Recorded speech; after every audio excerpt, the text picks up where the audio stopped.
that. Oh, baby. As you guys know, holy shit. Let's find out. Was it today? I think today is the day we find out about a man named Miles Bridges. Oh, it is today. We said it was. Let's see if I can find anything about this. But as you guys know, Miles Bridges.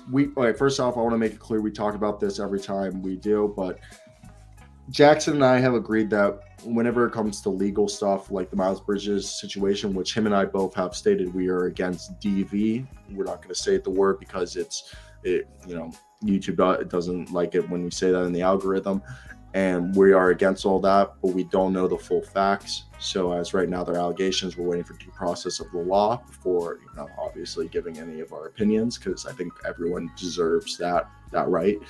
And so right now we're going to find out. I'm going to search up on my phone, Miles Bridges court, and let's see what's going on right now. If there's anything that's going on. Okay, so right now Miles Bridges, it was rescheduled to September 29th. Okay. So, and that is all we know. He was on a bond for $130,000, which isn't that much in the grand scheme of things. And the Charlotte Hornets are actually holding their media day today, and we are going to probably find out by the end of the day today any questions that were asked, what answers were given.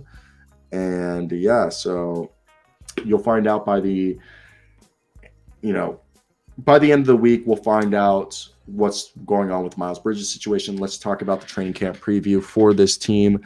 And yeah, so with the Charlotte Hornets, like the biggest question is will Miles Bridges play, as he's facing those charges? But if he doesn't play, if he is suspended, who's going to take that jump? Okay, what's up, Jake King? And I almost said Jai, but Jake King.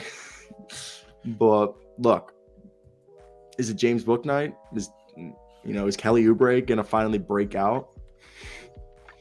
Like, who's going to... If Miles Bridges isn't... If this picture turns into this picture, like, who's going to be what's going to happen? Because that's what it is right now.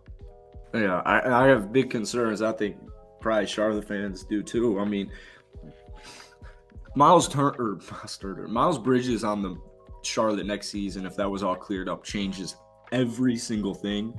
But I'm gonna assume it's not happening. So yeah, same. You have your 20 pointers, you have your guys in LaMelo and Terry, and I would honestly imagine that they'll be around the play-in tournament.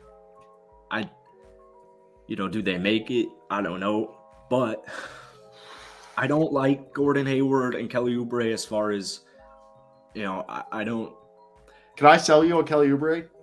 Kelly Oubre, when he played in Phoenix in 2019-20, he averaged 18.7 points a night on 15 field goals a game. Okay. And this past season, he only shot 12 field goals a game, playing 26 minutes, averaged 15 points. His per 36 this past season, he would have been averaging 20.5, which was his best season. Except, unless you count like the 40 games he played when he was traded to Phoenix from Washington, where he would have averaged 20.6. But this past season was one of his best shooting years. He was shooting 10 threes a night. The year before, he was shooting 6. He went from 6 3-pointers a night to 10, making 3.4.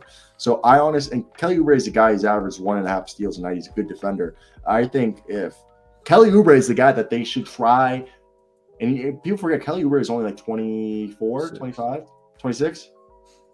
26, damn. He's a little, but dude, Kelly Oubre has been in the league for 8 years. Yeah, he's sneaky young. Yeah, four. He's been in like 4 seasons, 5, 6, 7. Yeah, this is year 8 for Kelly Oubre, and he's only 26. Like, he's entering his prime. I think if there's no Miles Bridges, I think what we need to do is put Kelly Oubre in this picture. Yeah, well, Oubre and Hayward are good basketball players. I have no faith in Hayward staying healthy. That's the thing with Gordon. Yeah, is can he stay healthy? You're right. Oubre, big opportunity for him if there's no. It's the last opportunity for him to to prove that he can be a 20-point scorer. If he And doesn't, he can be a starter in this league. yeah. If not, he's just going to be a rotational role player for the rest of his career. A good one. A good one, yeah. It's a big season for him, but for me, I need actually PJ Washington to take that jump. Ooh. He's a really good basketball player. I just need him to take that jump. We both love PJ Washington. We think he's one of the best two-way power forwards in the league. Yeah, like he could play center. He could play small. Like, he's super versatile on both ends of the court. But perfect modern day guy. I think Dennis Smith was a sneaky. I think that was sneaky, and I love it. LiAngelo as well. Welcome to Charlotte today. But you need a book, regardless of how anybody plays. Like, I need a book night. I need a JT Thor, Jaden McDaniels, Kai Jones to also take a much bigger jump, which I think it'll be book night. Jaden McDaniels, though, I think you're big on him too. Great basketball. Yeah, because his brother, if he could be like his brother, who's all the Timberwolves. So I think they'll hover around the play-in. If you have Miles Bridges, probably a little bit better, but yeah, Charlotte, it's not as dire as it really seems to be. It just things haven't gone according to plan because of injuries and outside situations, really. Coaching, too. The defense last season really fell apart on them. I mean, they should have been in it, and I don't want to get quoted wrong here, but the end of the season was disastrous for them. Oh, 100%. And for me, like, I hope James Borrego fucked James Bouknights and Kai Jones and JT Thor's development. JT Thor, a second-round pick, averaged more minutes a night and played like 10 or 12 more games than Kai Jones, a fucking like the 18th or 19th pick in the draft. Like, what are you doing, dude? And Thor's good, though. I mean, it was a really deep draft. He could have been easily first-round talent. I know. He is first-round talent. I know, but what I'm saying is you gotta play your rookies. Like we seen, like, the only way guys are gonna get better if they see the court. You don't get better riding the bench. You know? That seems to be the nitpick for Charlotte fans last season. So that's just something I want to see them play, some of the young guys. And that's what I think. Like, if the season seems like it might be a wash year, let's just run the young guys. I know. Yeah. Then this coming off season, guys, you need to do what the fucking New Orleans Pelicans did. New Orleans Pelicans started to see the writing on the wall that Zion might leave, that there wasn't going to be enough money in the world to keep Zion in town. But what did they do? That they knew Brandon Ingram wasn't enough. They went out, traded for a few players in the offseason, flipped, Steven Adams was it Steven Adams who was on their team? Yeah, for Jonas Valanciunas. That was an underrated move. Then they made the CJ McCollum move. These are moves that they have the salaries to make these moves. You just have to understand those picks don't matter anymore. You found your guy. Okay. Yeah. Now let's use those picks to get guys who can immediately help LaMelo Ball. 100%. So that's my big thing. You might see it before the end of the season too.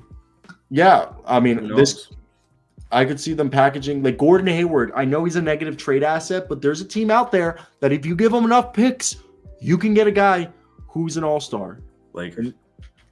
Yeah, I was gonna say Lakers, but you have enough. You could package James Bouknight, Kai Jones, and Gordon Hayward for like. I'm trying to think of a guy in my head. No, but like, I don't know. Someone in my head. Someone's gonna come, but you could go out there and get yourself some guys. Like it isn't